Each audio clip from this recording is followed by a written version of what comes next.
just as I was about to complete this podcast, I decided that I'd go into my studio and take a look at my comments, because sometimes I miss things and sometimes YouTube doesn't always get every comment as a legitimate comment. So sometimes I have to do things to get all the comments loaded onto my channel.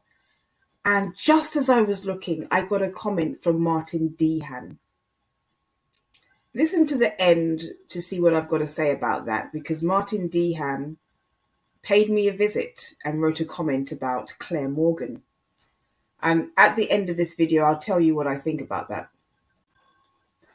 So I'm overdue to do many podcasts and running out of time, as the end of year is really, really sprinting to the finish line, and I'm trying to chase it. So there's probably going to be things that I do in the new year, podcasts that I do in the new year that I should have done this year. But, you know, I'm not perfect. And sometimes it just doesn't work out. Things don't work out exactly the way I planned them out. So, you know, there's a few podcasts that I have upcoming that I should have done months ago. But anyway, this is a podcast that will give me an opportunity to answer some of your questions that have been asked, or comments that have been made on my channel that I want to address publicly, kind of like an end of year thing. But I also want to talk about Sheila Cadle, because she's put out a new book. And as you will know, AD interviewed Sheila Cadle a few times on his channel, and I actually thought that that was his best work, regardless of the fact that I didn't believe any of AD's theories or pretend theories that he made up. And I didn't, you know, as time went on, I found out that Sheila Cadle wasn't quite as honest as I would have hoped. And she has apparently written something in her book, or she's made some statement about Dave, saying that, you know, not to buy into what he says because Dave is in this for money, which I actually agree with. You know, I agree with her on that. But the fact of the matter is, Sheila Cadle is not a beacon of honesty herself. And for many reasons, her first book, a lot of you will know what happened with her first book. And she came on AD's channel very much alluding to and implying and suggesting, more than suggesting, that this case was still open and that there was going to be a lot more coming in the future with regard to NK and other people involved. And there was nothing to that. It was just empty words. And it was just her plugging her book. It was just a way to sell her book that she made these statements. And she was saying, oh, you know, the authorities know more and will be doing such and such in the next few weeks. And, you know, it was just all to sell her book. You know, this is a closed case. And I've been saying that for ages. And a lot of people don't like the fact that it's closed. And a lot of people I've told that this is a closed case don't like to hear it. But that's the truth. And I'm all about truth and honesty. This is a closed case and it will be forever closed. NK, for example, will never be added to the equation. She'll never be where Chris is in terms of this case, maybe for another case, but not this case. This is a closed case. So I want to talk about that today in this podcast. So now that I've told you, I've shared with you that there's podcasts that I wanted to do this year that should have been done months ago. I can relax. I don't feel like I've got a deadline to meet. I can speak to you more in a more relaxed way. And I want to talk about Sheila for a moment. So I hear that Sheila is down. It's really interesting, because when I was on YouTube and I found this out, I was basically on my homepage and 3 community posts came up about that. 3 people were talking about that in their CPs, that Sheila was down. This is going to be kind of challenging for me to word how I feel about it, because the truth of the matter is that when I first became friendly with Bam and when I used to go into Bam's live streams, Sheila was very nice to me, as everybody else was. Not only Sheila, Wiccan, Freda, Darzen, you know, Cassius was always friendly with me. You know, a lot of people in that channel were nice to me. Lady Witch, Voodoo, they were all nice to me. And Sheila was one of the people that I was most friendly with. And Sheila would come to my channel and she used to leave nice, decent comments. But I knew that she had a bite to her. I knew that she had another side because I'd seen it. And it took me a while to realize that Sheila really didn't like Helen.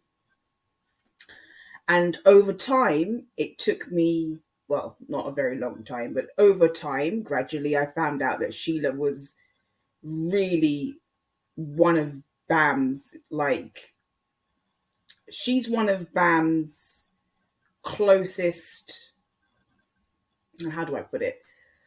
Put it this way, she kind of mirrors Bam, or she mirrored Bam when they were friends. If Bam liked somebody, Sheila would like that same person. So if Bam liked Cindy Watts, then Cindy Watts was great. If Bam didn't like Martin, then Sheila didn't like Martin. If Bam didn't like Helen, then Sheila didn't like Helen. If Bam said jump, Sheila would say how high. It was that type of thing between Bam and Sheila. And, you know, I accepted that. They'd been friends for a long time. And like I said, I got on very well with Sheila. Sheila would come to my channel. She would leave decent comments. She would leave nice comments. But I would see on her channel that she would go at people. And I hoped that when Bam was down, when Bam got taken down, that she would set a new precedent and that she would, you know, this would all stop. But she continued from where Bam left off. And when I had my little back and forth with Bam, well, really wasn't a back and forth, but it was when Bam went for me, Sheila did as well. You know, she mirrored what Bam did. She was definitely a minion of Bam's. Definitely so, until she found out that Bam wasn't fond of her either. So I've got mixed feelings because, like I said, Sheila was very nice to me whenever I was in Bam's live streams. She would even, you know, post links to my channel. And that's because of the environment that was there at the time. If Bam liked you, then you were welcomed and you were liked by her subs as well. But I can't deny that Sheila was good to me regardless of that. Until Bam went after me in a CP post, and then Sheila did the same, and I got the same kind of hairdryer treatment from Sheila. So yes, I think people need to be more responsible for their actions and grow up. We're not in high school anymore. I think some of the things that she was doing, I didn't agree with. Absolutely not. That doesn't mean to say that I couldn't have a relationship with her or that I couldn't be civil with her. I don't always have to agree with everything somebody does just because I talk to them or just because I'm friendly with them. But I think that it was disappointing to see that she was carrying on from where Bam left off. And that's really all I have to say about that. I think Sheila could have made wiser choices, and she could have made a choice to be different from Bam, but she continued with Bam's antics. And I think that's where she went wrong for me. Now, Sherilyn Cadle, for all who may not know, she is somebody who has been in the past in contact with Chris Watts, went to visit him. She apparently got the true story from him, but there's background noise once again as I'm trying to record this podcast, which drives me absolutely balmy, and I've got no control over it, but I'll do my best. She claims that she got the full truth of what happened from Christopher himself because she's spoken to him personally, and she was writing to him at one time. Personally speaking, I think when somebody has told several different versions of what happened, it's very hard to know what the exact truth is. And I'm still at that stage with this case. It's a closed case. He did it. But the sequence of how he did it, how he arrived at the decision, when he thought about doing it, what happened, whether it happened inside or outside or at the site, I still don't know these things, and I've never really bought into anybody's theories online. You know, Sherilyn Cadle very much champions AD as somebody who knows the case and has done a lot of research. I see AD for what he is. AD is all about popularity, and he's all about telling the versions of the story that he thinks are most popular and that is going to gain more traction. And, you know, obviously AD is not here anymore, but he really, really fancied himself as the shadow man, as somebody who discovers the shadows, or somebody who discovered the shadows, and he wanted credit for that. This case is not about getting credit for discovering things. This case was closed a long time ago, and no one online has discovered anything new about this case or shed much new light on the case either, with the perhaps the exception of the financial issues in the relationship that we didn't know beforehand, and that's not featured in the discovery.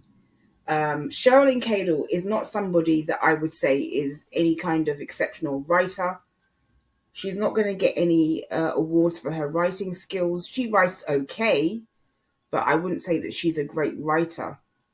Neither is this book, which is called The Many Faces of Christopher Watts, The Truth and Theories. Neither does she bring any new facts or new evidence or anything like that with this book. It's just basically her thoughts and her opinions. And she very much claims that Cindy and Ronnie Watts, but particularly Cindy Watts, tried to do everything that she could to stop Sherilyn in her tracks, you know, to stop her from writing this book, to stop her from putting this book out. That she tried to stop Sherilyn from basically giving the story that Christopher Watts told her. And I actually believe that. You know, I don't agree with everything that Sherilyn Cadle says. I think Sherilyn Cadle is still riding the Watts gravy train. And I think it's all about the gravy for her. And I think that's what it is for most people who are still doing this case. It's all about the gravy. Whatever gravy they can get, they're going to try and get that gravy out of that boat. So I do believe this is Sherilyn's side of the story. Basically, during the time that Sherilyn Cadle was writing her first book, there was a woman called Kim Kaufman who started a YouTube channel who laid out a completely different narrative as to what happened. And basically, Kim Kaufman's version of events was that Chris is completely had nothing to do with this, and that everything was down to Shanann. That was basically the narrative. Cindy Watts and her husband Ronnie grabbed onto that narrative and fully supported Kim Kaufman in her efforts to put the responsibility completely on Shanann as to what happened. And basically Cindy Watts grabbed on to the narrative that Kim Kaufman was putting out there. Yes, she did. I do know that for a fact. I do know that when Kim Kaufman was here, giving her version of events and saying that everything was down to Shanann, that Cindy and Ronnie fully supported her. So I know that for a fact to be true. So Sherilyn has basically said Chris did all of this, which I agree with. But she has also said that she believes other people are involved and that Ellie should reopen this case, which will never happen. And I think the only reason why Sherilyn Cadle still pushes that theory of others involved is because she knows it's a popular theory that's going to sell. That's my personal opinion. So yes, Dave might be in this for the money, but so is Sherilyn Cadle. But anyway, one of the things that the book starts out with, and I read a few initial chapters, is that basically because Sherilyn Cadle had put the responsibility of what happened squarely on their son Chris, Cindy Watts did everything to try and derail what Sherilyn Cadle herself was trying to put out there about what really happened. Instead, they clung to an alternative story that was so far-fetched and so idealistic, because of course they don't want to believe Chris did this, and they never have wanted to believe it. And to be honest with you, I still think Cindy and Ronnie don't want to believe that he did this. I still think that they project onto other people to take the responsibility of what happened off of their son Chris. Ultimately, people who have NPD, and I believe both Shanann and Chris Watts had these traits, and I would say 50% of the population has narcissistic traits, including myself. And I have shared with you that I have one parent who is very much so. So, narcissism isn't a unique trait to any of us. Many of us have narcissistic traits. I believe that Cindy and Ronnie put all their aces into their children, and their children was meant to go out there and shine for them and make them look good. And I particularly believe this with Cindy Watts. She wanted her son to be good at sports. She wanted him to have a good education. All parents want this. This is not a unique trait in any parent to want their children to succeed. But particularly people who have NPD, they want their children to be more successful.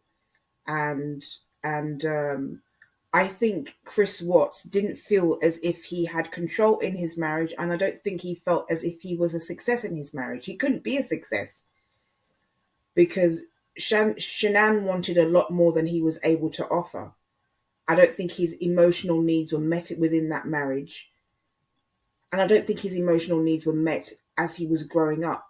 It was a childhood where he was taken care of, but where he was kind of told what to do and grew up to learn that if you complied and you acquiesced, then you would get brownie points, so to speak. So I think, and this is my personal opinion, that when he met Nicole, it's the first time in his life when his emotional needs were being met, when his other needs were being met, because there's more than just one need that we require as humans.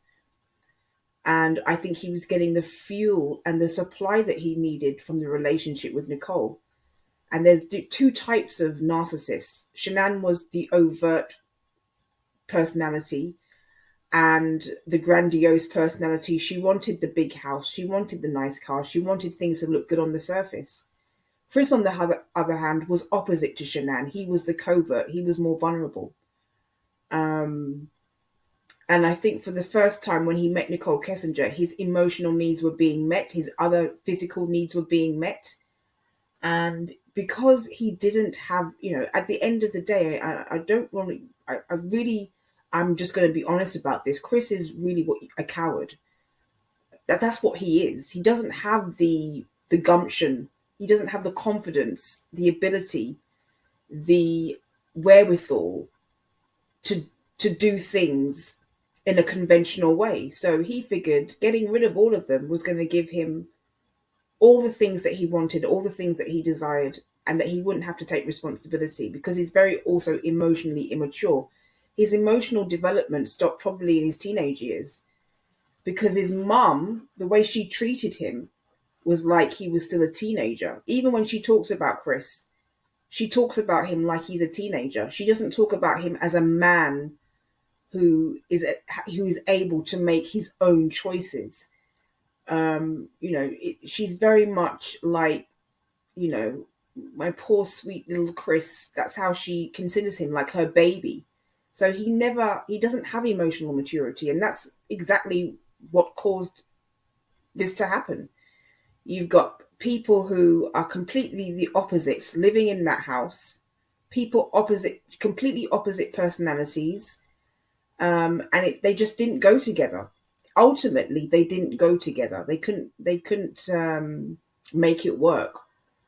And he wanted another woman, and he wanted somebody that was going to give him the emotional supply, the fuel, and all that he needed. Didn't have the confidence to get out of the marriage in the conventional way, in the right way. And this is what basically caused all of this to happen. But you see, the thing with Cindy Watts, is that she's too full of herself in her son by proxy to actually see him for what he is. She won't allow herself to see him for what he is, and she won't allow herself to actually believe that he did this because she's too caught up in this sweet, innocent little boy, this wonderful son, and she cannot get past that because of her own traits, her own NPD. And that's my personal opinion. And I know that I'm being blunt. And I know that, you can come with your different opinions. You don't have to have the same opinion as me. This is what this channel is about. It's about people with the same opinions and other opinions, bringing something new to the table. This is simply my discussion. I do believe that Chris was raised to think that he had to be perfect and that he couldn't make any mistakes. And he was in a marriage that he realized was a mistake. And he didn't want anyone to know that. Instead of dealing with it head on, he wanted to seal up the cracks. And he thought he could hide the cracks without getting caught. And that's ultimately what happened. The thing about people with NPD is ultimately, no matter how nice or kind or sweet they can be, they're ultimately all about themselves and getting their own supply and fuel. So when people say, oh, how could he have done this? He seemed like such a nice guy. Well, that's because he had those character flaws, but no one, his parents, or at least Cindy Watts, wasn't able to see those character flaws because she projected perfection onto her son. He was meant to be perfect. He was perfect in her eyes. You hear her talking to him on phone calls. You were my smart kid. You were perfect. You never caused me any problems.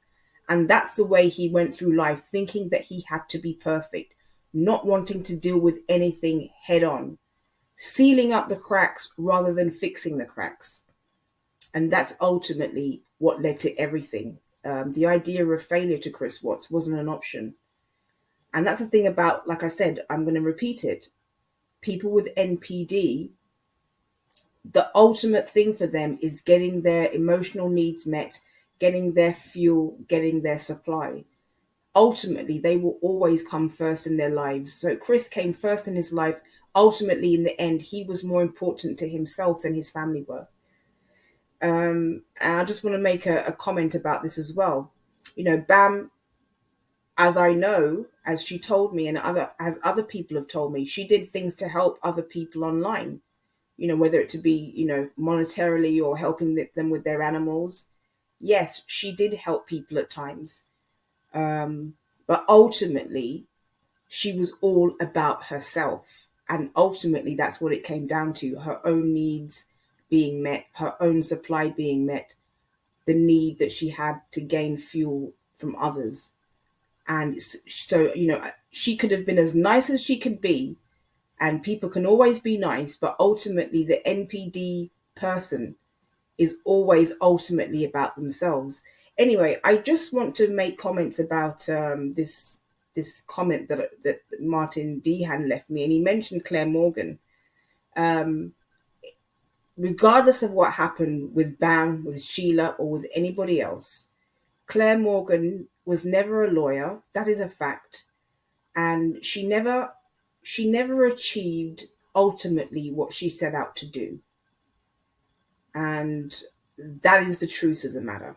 Regardless of what happened with Bam and Sheila and anybody else, Claire Morgan ultimately, we now know, was never the lawyer that we thought or she presented herself as. And that's okay. I'm over that now. AD's no longer here. Bam is no longer here. Although Bam and Sheila do have separate accounts, both of them can create another account and come back. Bam has another channel, and I wouldn't be surprised if Sheila does have another account or another channel. So, you never know what can happen. But I wish to end this podcast on a more positive note. If anyone wants to know, Shannon Doherty, the star of Beverly Hills 90210, the former star, has a podcast channel. I think it's called Let's Be Clear. If you want to have a look at it, go right ahead. I feel very sorry about what's going on with her, and I wish her well. And I wish you all well for the holidays.